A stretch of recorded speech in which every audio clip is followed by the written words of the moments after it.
Welcome to Walkabout the Galaxy, the strangey strurvy astronomy podcast, where the That one didn't science is work. universal, the opinions are personal, and the introductions are increasingly odd. We are Strange Charm, top and down the astroquarks, also known as Josh Caldwell, Addie Dove. Jim Cooney. And Audrey Martin. coming to you from distributed locations, subject, of course, to the Added Heisenberg delay. uncertainty principle.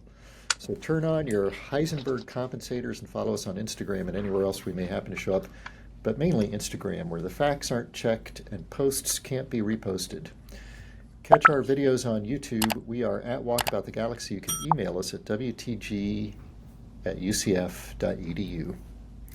Our stumper today is about it's like a sort of a personality test proxy, if you like, if you're sort of introvert extrovert, it's kind of an introvert extrovert kind of Extrovert. question, introvert extrovert kind of question. We're kind of isolated here in the solar system, so Jim probably likes our solar system set up. No nearby planets, it's months, close to a year to get to Mars, near stars 4 light years away. Kind of lonely, right? So, do you like that, or would you rather that we were in one of these compact exoplanetary systems like we've seen, where there's like 10 planets all, packed together in resonances with each other and within a tiny little habitable zone around a dim red star, stuck in a globular cluster, so the nearest star is just a hop, skip, and a jump and away. Did I say jump and away? Hop, skip, and a jump away. And jump and away. Are you happy with our current setup? Where maybe buffer zone is nice, or you want some I neighbors dropping in? I mean, I don't know. I think I know how this is gonna fall.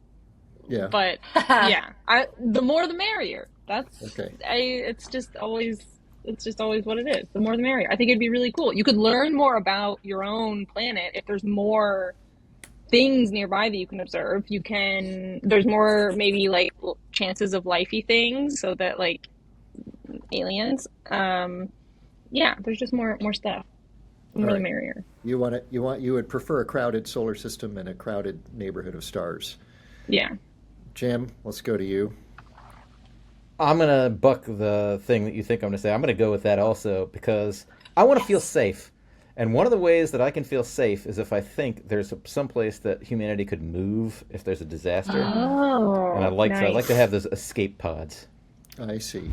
So you want to be able Okay.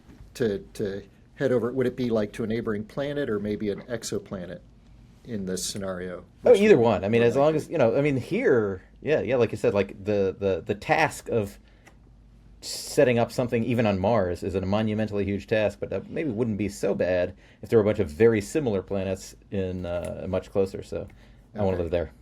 Okay. All right. Even though, whatever. Okay, that's good. Same answer, different reasoning, different reasons. Yes. Addie, you're on the same boat? I think I'm also on team other things close. Uh-huh. Yeah, For the sake of being contrary, sure. I'll advocate for our current isolated state because the close Dynamics. planets in a habitable zone, I think, requires either a very, I think this nature of the stellar system has to be such that Mm. maybe the star is a little bit more dangerous. Mm. Either it's Ooh. small and you're more vulnerable to what it's doing, Mm. or it's very big and therefore it's got a shorter lifetime. So, just Oh. for the sake of offering a counterpoint to you guys. So, Sure. but anyway, Okay. we're stuck where we are for the Ah. foreseeable Here and we're future. here. For now. Well, today we will talk about ingredients of life in our own solar system, elsewhere beyond the Earth, Hubble tension, simulating lunar gravity, and much more. But first, this episode of Walkabout the Galaxy is brought to you by the evection resonance. If you find yourself Ooh. spinning out of control, lose some angular momentum and let yourself get carried away with the evection resonance. Helping the Earth and Moon settle into a comfortable equilibrium billions of years ago, the evection resonance is available to transfer angular momentum from any satellite orbit to the orbit of its parent planet. As easy as moving money from your savings to your checking account, the evection resonance lets you reconfigure your orbit at no cost and with a negligible impact on your home planet's orbit. Unwind and wind down with the evection resonance. Give the gift of relaxation. Lovely. Lazy boy. That's a Oh, good that's a good guess. one. I like that one. I would guess like one of the massage companies. Oh yeah, I like that. I'm going with that. Yeah, Oh. massage envy. You two are on the right track because lazy boy doesn't really want, that's not really a gift. It's like, it's the holiday season, come to lazy boy. So anyway, Some it's people hand get it. I'd stone. love a lazy boy. I was Hand gonna and guess Hand and Stone. Stone because that's the one I go to. It is hand and stone. Good for you. Yeah. The evection resonance is, I didn't want a product I place. like it just because it's such an odd word. It's That is, Evection? it's I like think I think I rented that movie once from the the evection resonance. Have you ever been evicted from a? Yeah. Um, well, I was going to say something wildly inappropriate, but Yes. the evection resonance is a resonance between the period of precession of the orbit of a moon and the orbital period around the sun of the planet that the moon is orbiting. So Oh. if the moon's orbit precessed in 1 year, it would be in the evection resonance with the Earth. And what that resonance does is it transfers angular momentum from the moon going around the Earth to the Earth going around the sun. Oh, Yeah. Cool. Sneaky. One of those weird, there's just like everything's moving, and it's like whatever you find any two things moving, if you can have them line up, there's going to be some kind of resonance there. It's going to do some kind of weird, cool Yeah. thing to the orbits of, Yep. or the spins of those objects. So, yeah. A lot of cool space news. So it Space kind of caught me news. off guard with the Blue Origin flight. Yeah, I've been following it pretty closely, but there was a Blue Origin suborbital flight this past week on Tuesday, February, Yep. whatever that day was, 3rd? Fifth? I don't know. NS-29. 5th. Third. 4th, I think, maybe. 4th. One of those days. Anyway, so this was the first New Shepard flight of 2025, and it was the first one they've done in a little while, and it was a special flight. So this is the Blue Origin New Shepard suborbital rocket. So it goes up, and the booster and capsule separate, and they both come back down. That's like This is the 15 big minutes. one, right? No. Nope, this is the little one. so why is Up this? and Why down, do we 15 care? minutes. We This one care was interesting. because So it was only payloads, there were no humans, but after the capsule separated from the booster, it started spinning. So they always spin it a tiny bit to stabilize it, but it started spinning at about 11 RPM, which creates lunar gravity in the center of the payload modules. So it was spinning at the right RPMs to create lunar gravity in the payloads. So not at the center of the thing, obviously, but you mean at the No. it's payloads So like are the payloads are toward in the the ring outside, around the right, right. outside of the Yeah, capsule. yeah. And so it's like So roughly in the center-ish of the payload. It's lunar G, and it's a little bit off of 1.6, obviously. The payloads are like 2 feet long, kind of 20 inches long. So there's difference across the payload. But yeah, most payloads were sort of in a spot. So it's the same principle that like you see in science fiction movies with a spinning space station so that people experience apparent 1G. gravity at the rim. Here they created apparent lunar gravity at near the perimeter of their little gumdrop capsule. Yeah. That's amazing. And so all Do of we the know any of payloads, the? these were all like scientific payloads that were Yep. like intended to be studied at lunar gravity. Yeah. Yeah. Yep. That's So so it was cool. not Yeah, just they a were proof of like, concept. It was like a let's do this and actually learn It some had been things. planned for some yeah, time, right, Addie? yeah, yeah. Yeah, so there were like 5 or 6 payloads on 7-ish payloads that had like regolith stuff in them. So I was involved in in some way I was involved in almost all of those. you don't see my name anywhere, but I was. Your Um, your graduate student, James Phillips, was he was the lead for one of them. We helped design the vacuum chambers for two others. One of them was a follow-up to the experiments we've flown in the ISS and other suborbital flights. Um, so, yeah. yeah. And as far as we know, that all worked nominally.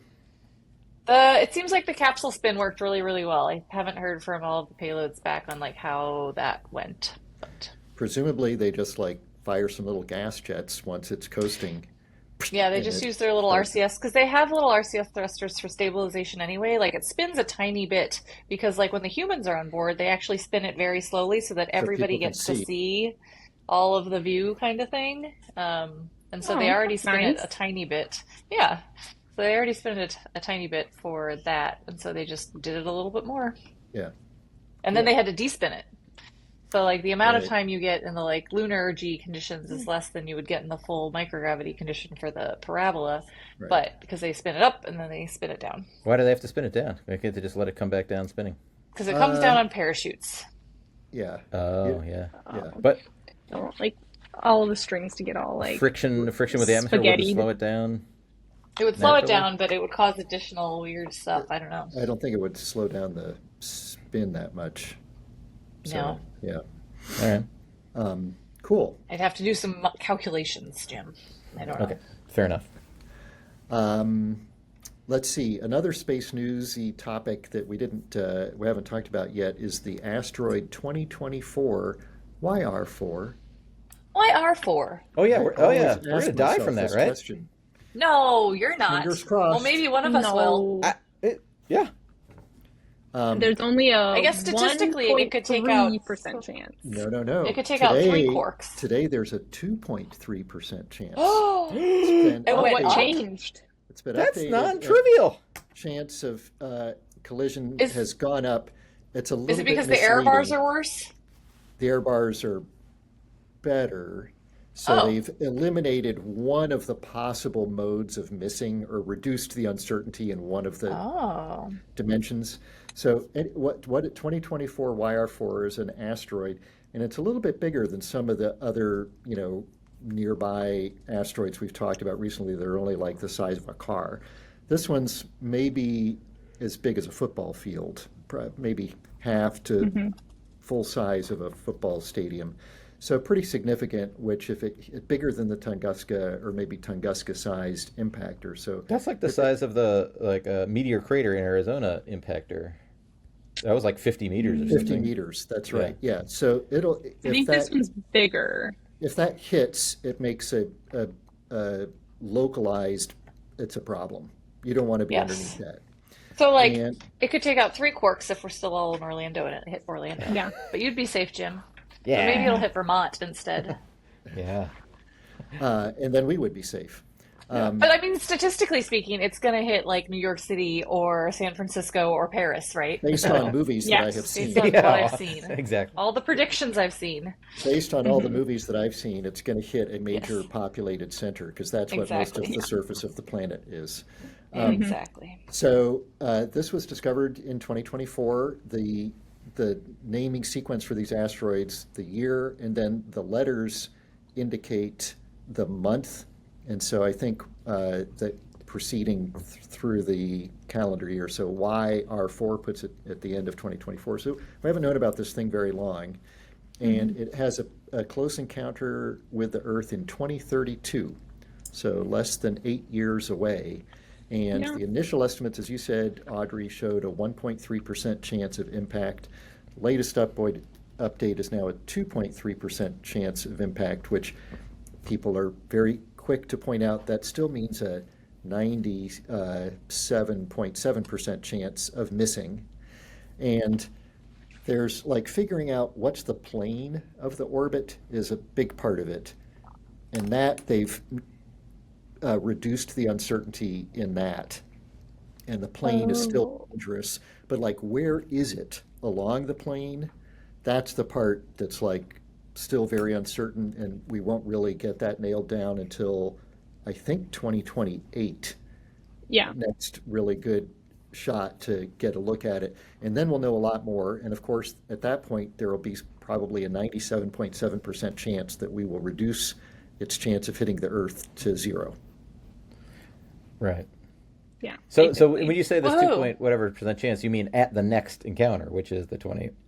No. in No, not at the next 2032. one. 2032 is the time that it looks potentially dangerous. Okay, It but does that's not look that's not the potentially next time it's dangerous. sweeping by. That's the time when it's potentially going to hit. Okay, okay, Yeah. We'll have a good look Yeah. at it in 2028. okay. Yes. And hopefully we won't have too close a look at it in 2032. Right. And some Right. telescopes can probably look at it in the meantime, but it's pretty faint and pretty. So you Yeah. need like Although, of big, course, big just sort of getting back to And where it's it hits. leaving. Like it's leaving. Right now, It's it's going hard to away from see. Earth right now. Yeah. Yeah. But I mean, getting back to where it hit, of course, most likely where's it going to hit? In the ocean. Yeah. In And the ocean.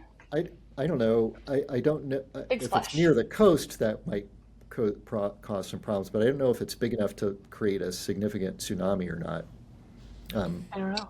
Probably. I don't know. There's still uncertainty with I the would think actual probably size. not, given the given the amount The of mass Earth of the that ocean. moves during those earthquakes that actually do cause tsunamis. I think the This amount is of Earth much that moves is smaller. enormous. Right, right. That's a good point.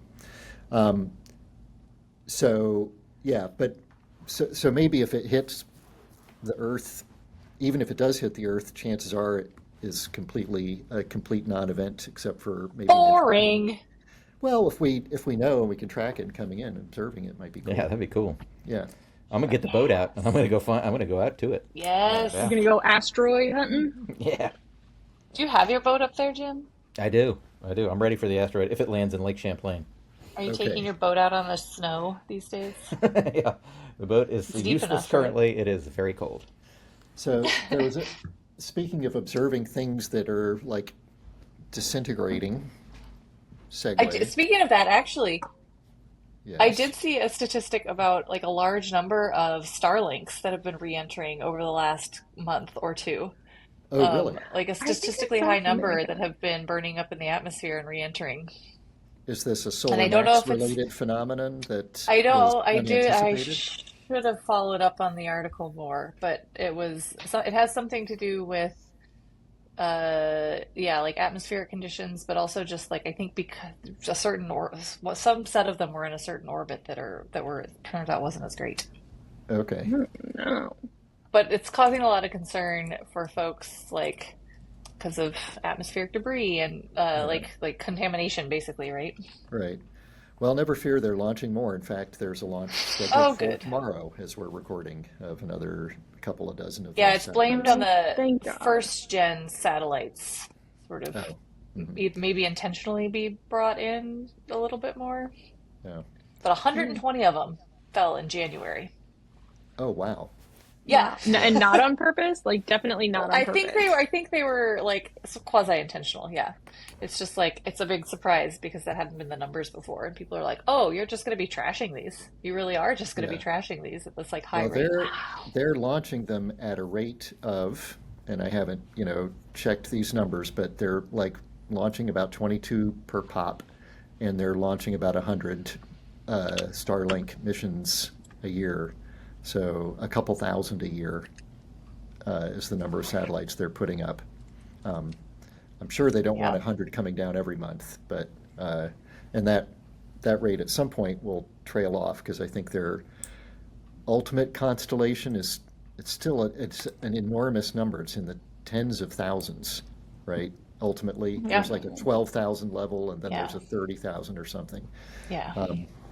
But yeah, pretty crazy. Well, but thinking of other things burning up, there was a cool report at the American Astronomical Society, and there's a paper, a preprint that's been uploaded to Archive about observing the interior of a planet with the James Webb Space Telescope. And we have previously talked about like how with JWST and other observatories you can make out the composition of an exoplanet's atmosphere through transmission spectroscopy as the planet passes in front of its star and look at the light coming from the star when the planet isn't in front of it and when it is. And the difference then is due to whatever's in the atmosphere. Well, sometimes these exoplanets get too close to their star. Hint, Jim, why I picked our current configuration in the stumper. Oh no. Oh, no. you knew something we didn't know. It's Oh nice and no. safely distant from our star. So there was an observation that sort of proved that you can do this. A ultra short period exoplanet called K222b has been emitting dusty clouds, and with a and they were basically able to do transmission spectroscopy on this planet that's disintegrating because it's so close to its star, and then learn. So basically, what they're seeing is what's the interior composition That's of nuts. the exoplanet, right? Isn't that cool? It's cool. That's nuts. Yeah, That- it looks like the mantle, like the deep mantle in the Earth. We have like the crust, and then there's the mantle below it, and deeper within the mantle, things become more magnesium rich as opposed to iron. And this exoplanet apparently has magnesium silicates, or like rocks that have magnesium in it. So it looks a lot like a very deep mantle. So the interior of this exoplanet. Yeah. Just kind of remarkable that we can say something about what's going on inside a planet or Yeah. any planet, and especially, Yeah. one that's orbiting another star. Bonkers. It's pretty cool. Okay, coming back closer to home, we've got our own pieces of planetary stuff back from the OSIRIS-REx mission Ooh. with yeah. surprising discoveries. Yeah, I mean, I it's the didn't get gift one. that keeps on giving Not yet. to humanity. Humanity has Your birthday's it. coming up, Addie. Maybe for your birthday, Oh, you'll get a piece of Bennu. Thanks. Is that a promise? Ooh, what a good present. That would be a pretty good present. They have them at So Lazy Boy. Perfect. the perfect gift, a lazy boy embedded with bits Little of bits of Bits Bennu. of Bennu. Bits of Bennu. So comfy. It comes preloaded with organics. Yeah. Spoiler alert. Yeah. So people have been looking at the sample that's been returned from Bennu a lot, and there's a lot of really cool science that's coming out of it. And the most recent result was looking at the organics in the Bennu samples. And from looking at the organics, they found pretty much almost all of the building blocks for life. So there's Arms, legs, noses, lungs, a big potato for the head, Hearts. hearts, yep, just blood everywhere, nose, Oh. ears, skeletons. Yeah, so there's handlebar apparently, mustache. yes, but it's like really little. Yeah, Oh. so there's 20 amino acids that are found in terrestrial organisms, and of the 20, 14 have been found in the Bennu samples. Bonkers. And then they also found nucleotide bases, and those make Those are my up Those DNA are- and RNA. Those the ACTG, I think those so. those things. Yeah. So all of that was there in this asteroid floating around in space. That's it was the I mean, I'm surprised, but I'm ignorant. So was that surprising to people who were not ignorant? I don't know if it was surprise. I think that it's such a complete collection is surprising, Uh, but that any of it is there, I don't think is particularly surprising. okay. Yeah. I mean, have we seen seen these space Yes. molecules in other astrophysical samples or Yes. elsewhere before? Okay. Yeah, Yeah. I think so. Yeah. Yeah, Cool. but so the cool thing is, and the thing that is like that these papers are focusing on is how did they get there, and how did it end up on an asteroid that's near the Earth? Because hi kitty. Speaking Oh, of DNA, there's Cute. an astrocat. astrocat. Making a flyby. Yeah. So Bennu is a rubble pile, which means that it originally was one or two or multiple other objects that had huge collisions, and then rubble was around, and then it coalesced into a single object. So the progenitor object likely formed and originated out in the outer solar system. And Okay. this thing had some kind of water, some kind of wateriness in it, and salts. Is that And the technical then, term? Let's look up yeah, the Yes. paper. That is what they say in the wateriness. paper. Yes. They say There Wateriness. was some wateriness. kind I of don't know. wateriness in the thing. There Yeah. was evidence It had of some H's and wateriness. some O's. Yeah, put them together. That got Bennu. Mm. But then this like salty water evaporated, leaving behind little salt deposits. And in those salt deposits, they found these lifey building block materials. And the reason why this is exciting, even though we have like previously found bits and pieces of lifey material and other things, is that because all of that is there on Bennu, and it formed way out in the outer solar system, it isn't hard to then make the leap that this lifey material is very easy to make and is very prevalent everywhere. Everywhere.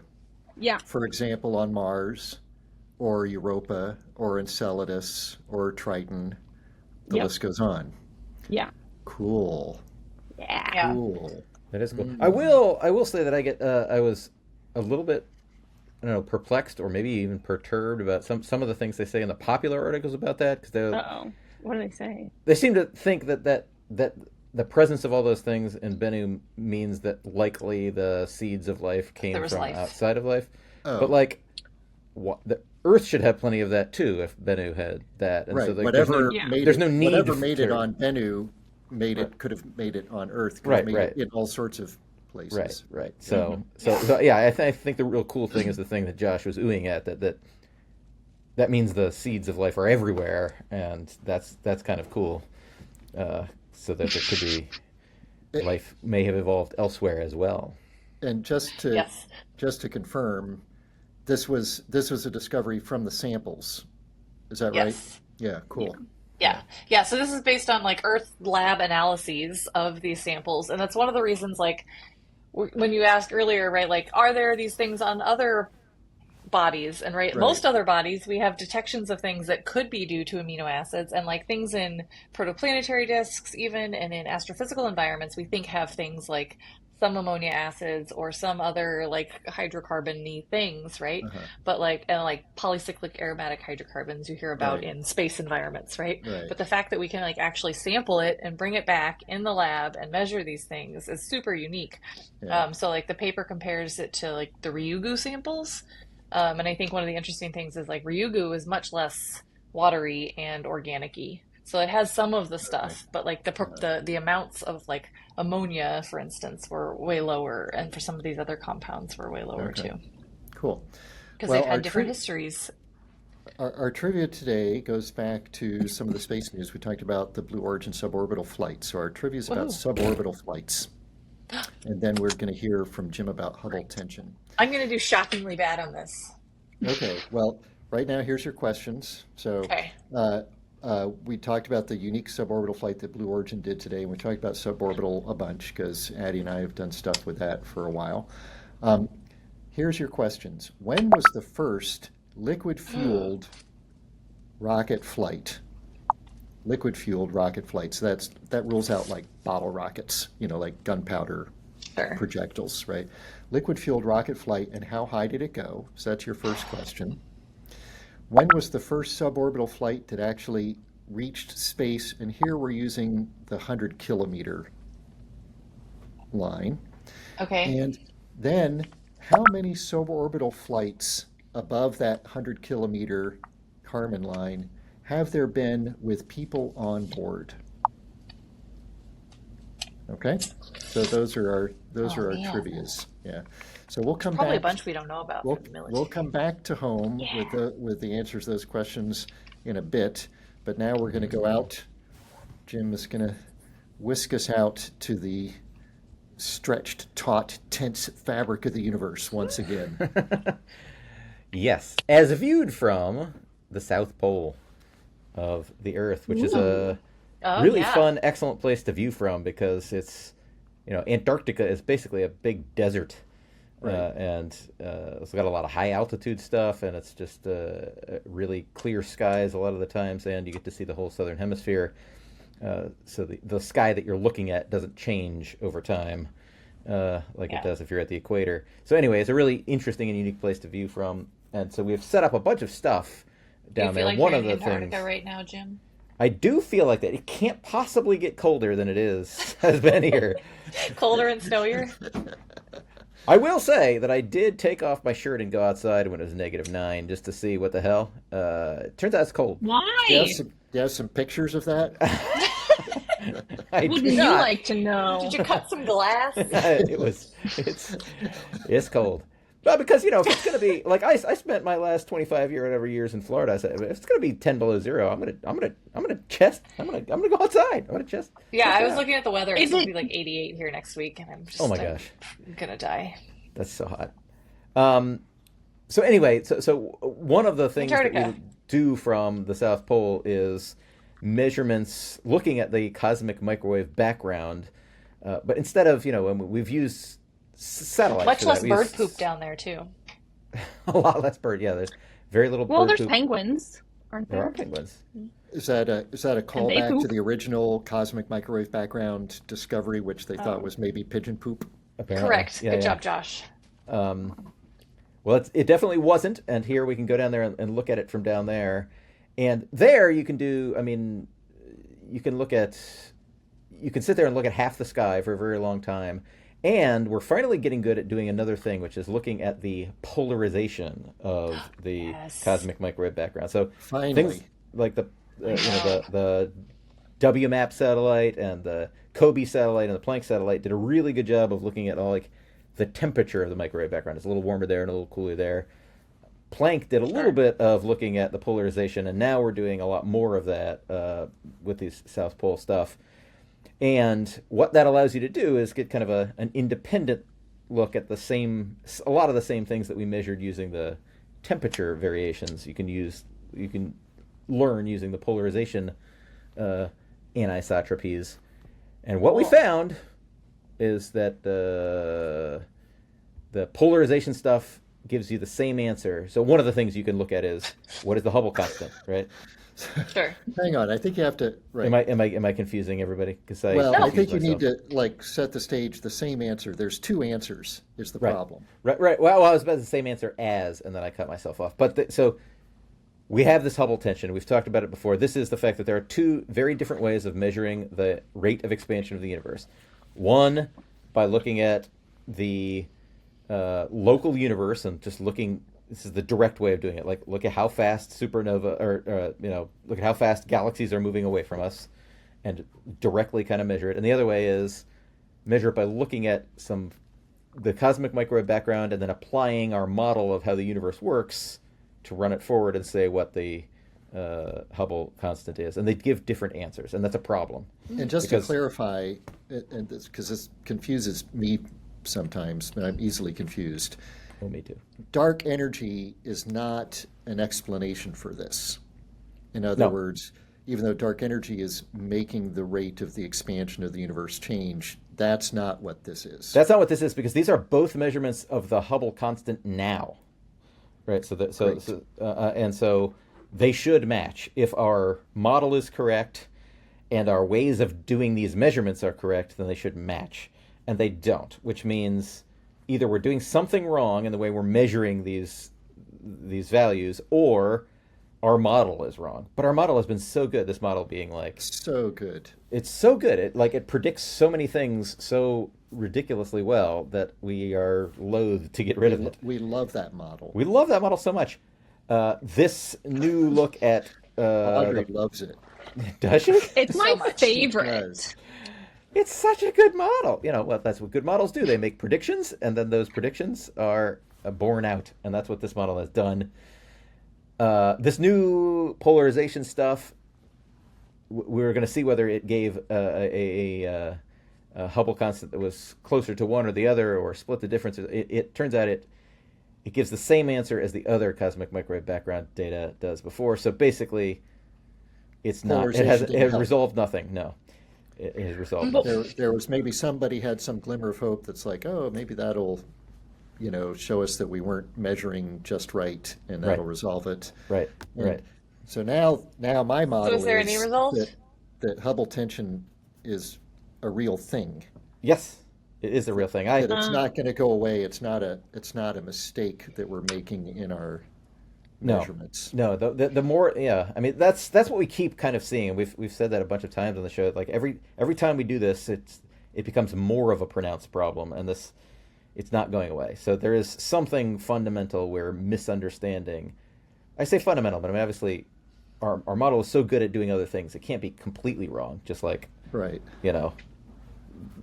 Tycho Brahe's model. I mean, anyway, but it's wrong-ish. There's something is awry. I think I know the answer. Oh. Do you feel Would like you sharing care it? to Would you like to enlighten make a Am I- prediction? I think Do you need to publish it, or I should be publishing it instead of. Okay. I'm not telling you guys. All right, I know the answer. I'll let you know soon. Oh, okay. Okay. Well, will you let us know that, like, some people have shared their theories of everything with us. I'm sure you all have received some of these by Yes. email that explain why Einstein and Newton were wrong. And Yes. I got there's other- I got one in the mail the other day. That hasn't happened in a long time. physical. That's amazing. Yeah, I got Yeah. one right here on my desk. That's all Nice. printed out and nice. Yeah. It happens. It happens. But So that's how you do yours? roughly. You'll send us an email. Similar. Yeah. I understand the Hubble tension problem. Yes. Okay. The solution All is right. in the pyramids. So we'll keep posted. I'm very excited to hear about that. It'll probably be coming around the same time as your flat Earth model with all the mirrors, right? Yeah. Also, our music video. And the Oh yeah. Where is that? don't make me cry. Don't make me cry. All right. Okay, suborbital trivia. When was the first liquid-fueled rocket flight, and how high did it go? I don't know. 1950. 50. 1925. Jim? 1931. 30 Addie kilometers. gets the date. It was 1926. It was Good Robert job. Goddard. Robert Goddard. And how high did it go? Oh. 30 kilometers. 30 kilometers, says Jim Cooney. 31. Oh wait, that wouldn't be a thought. You said it had to get to 100. So. No, I didn't. No. Oh. Okay. The first liquid-fueled rocket flight. Oh, okay. Gotcha. 30 kilometers. I'm sticking with it. Yeah. Yeah. I'll give you a hint. It definitely did not go to 100 kilometers. So Yeah. 10 kilometers. 10. And Audrey, you're sticking with 31? Yep. Okay. 41 feet. Oh, okay. I was going to say something on the order of feet, and then Jim went kilometers, and I had to change. So So I I think you win. still win. I You had still more win faith in that. Robert Goddard than I should have. You still win. It was a Audrey. very experimental first rocket. It would make a great cartoon. I mean, the description of it sounds like a cartoon because it went further horizontally than it did vertically, and the Oh, whole nice. flight Okay. the whole flight lasted 2.5 seconds or thereabouts. When was the first Alex. suborbital flight that did go above 100 kilometers? 37. Just a date: 1937, 32. 1932. Audrey's going to get this one. 1944. It was a V2. Okay. Yeah. Oh, And it was the V2? Yeah. Wow, okay. How many suborbital flights above 100 kilometers have there been with people on board?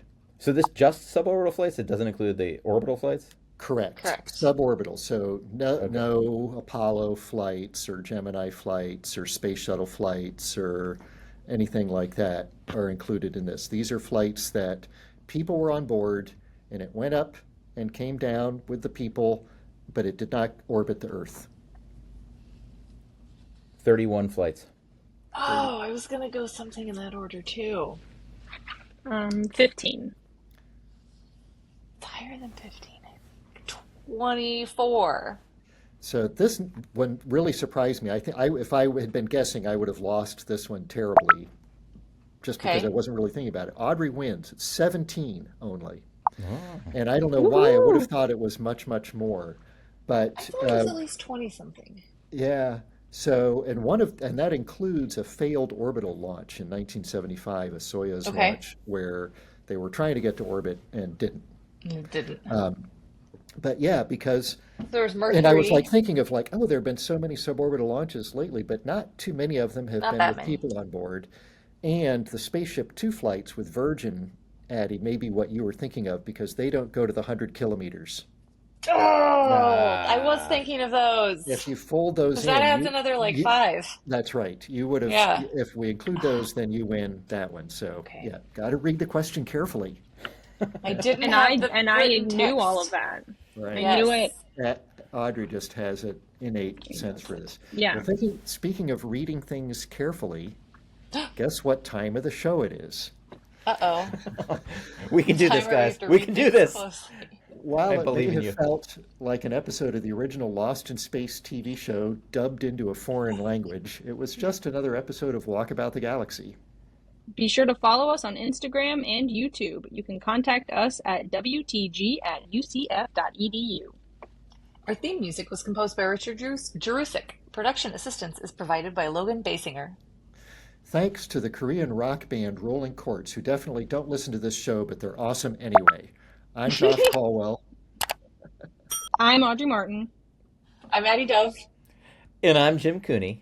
We're the Astrocorks, signing off until the next episode of Walkabout the Galaxy.